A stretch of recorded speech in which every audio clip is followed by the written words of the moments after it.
Now, as you can see, I went out and picked a pretty fair amount of kudzu. I picked mostly new shoots that were growing, because that's kind of all that was growing, but that's really what you're supposed to use. And I got a whole ton of it.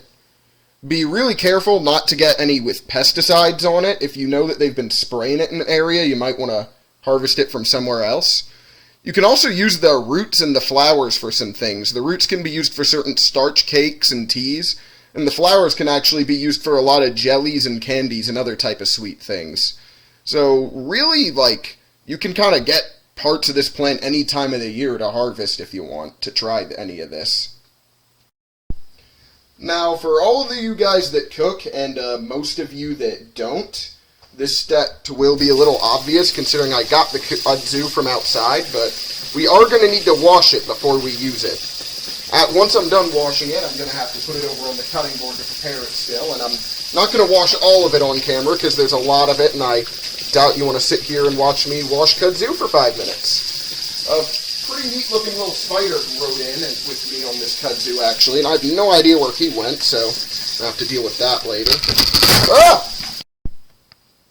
I did find the spider. Let it be known.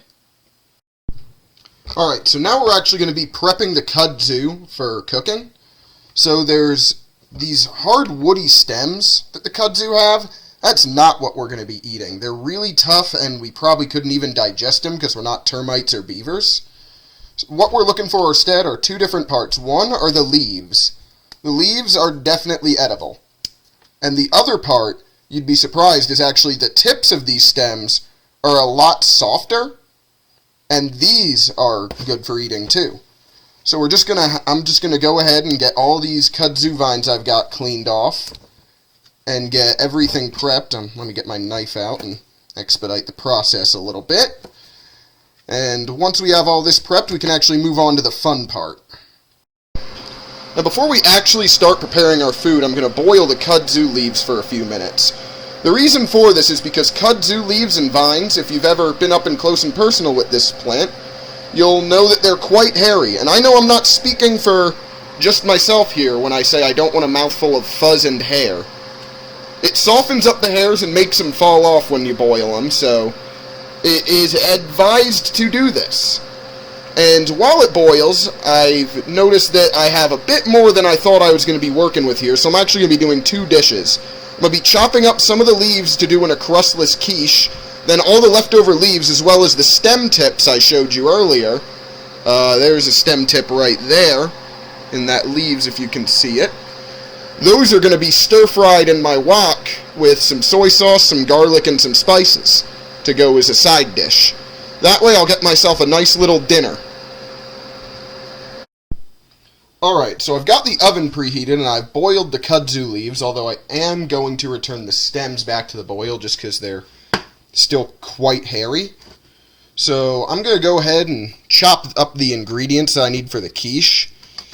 So I've got a big pile of these kudzu leaves that I'm going to be throwing in there, as well as that onion. Now,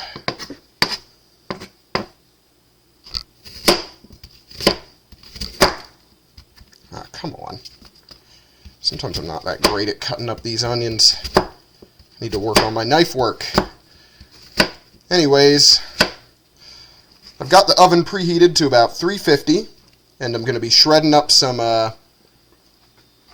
Munster cheese and putting in some heavy cream in as well, which I guess the inclusion of all these eggs and dairy products kind of defeats the whole environmentally friendly part of eating a invasive species. But you know what? I needed some protein with my dinner, and I've got the stuff laying around, so I'm going to use it.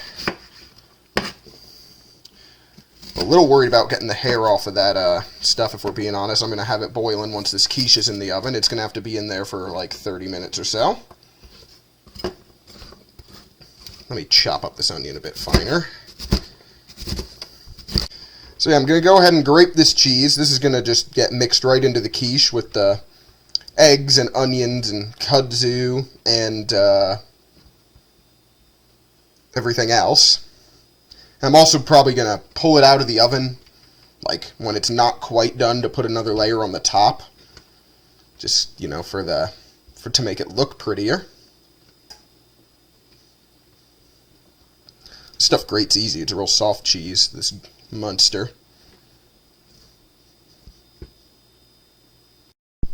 And you know what they say, you need to crack a couple eggs to make an omelet, or a quiche in this instance, so let's go ahead and crack 4 eggs, because online I saw that a lot of quiches use 5 eggs if you've got a 10-inch pan, and I've got an 8-inch pan, so you know, I figured 4 eggs would be enough.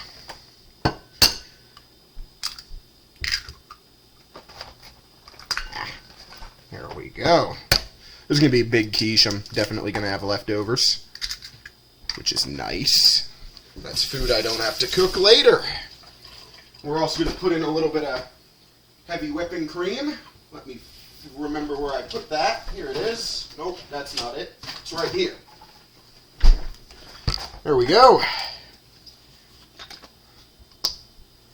Fresh bottle I just picked up at Lowe's because it's like a couple minutes away.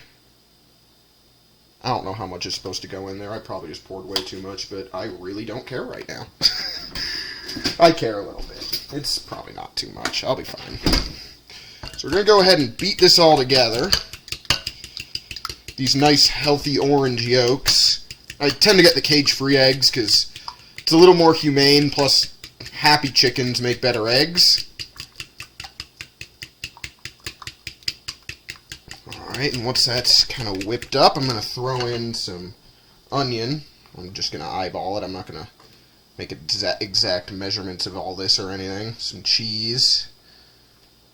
And, of course, the subject of our presentation, the kudzu. I'm going to put in a lot of that because I need my greens. And mix that all together. I really hope this turns out good. I've never made a quiche before. I've never cooked with kudzu before either. This is all new to me. We also need salt and pepper. I've got some nice kosher salt I'm going to throw in. Just a little pinch of that. I gotta do it like that guy on Instagram and do it like excessively high up. Yeah, there we go. You couldn't see me doing it though because I'm off camera.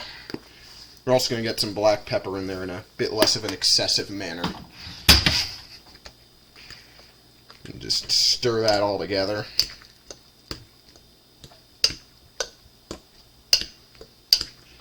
Now this is a crustless quiche. Most quiches have a pie crust, but this one won't. It's just going to be in a pie tin. So it's a little different. I probably put a little too much onion in it too, but I'm going to put more cheese just because I'm a cheese freak. It's like the one thing stopping me from going vegan.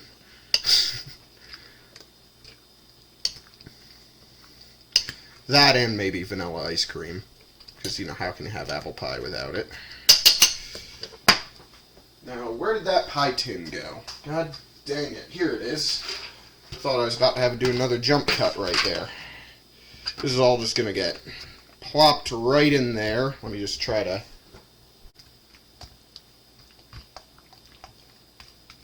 This looks kind of gross now, but it'll look mighty tasty once it's out of the oven. Alright. Now, I'm going to go ahead and slap this guy in the oven for 30 minutes. Alright, after a minor burn to myself with the oil in the wok, I'm going to reduce the heat on that to prevent it from happening again. I've got the stems in there, along with some garlic and some vegetable oil in this carbon steel wok I have. I did burn myself a little, that sucked. And also I'm worried about the hairiness of these stems. I don't think they're going to turn out good, but I'm still going to taste test them. There's the rest of the meat. I'm just going to stir fry these for a bit. Stir frying is real easy. There's not really too much to see here.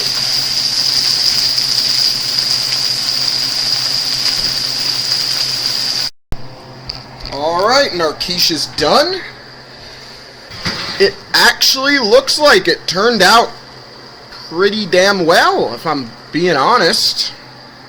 It's about what a quiche should look like, so guess I'm gonna get me a serving of this along with that side dish I'm really worried about, and I'll let y'all know how it is. Alright, now here we are. I've got my food cooked, and our cooking's done, so I guess we're gonna go ahead and do a little taste test for the viewers. See how it goes. Alright, first the quiche.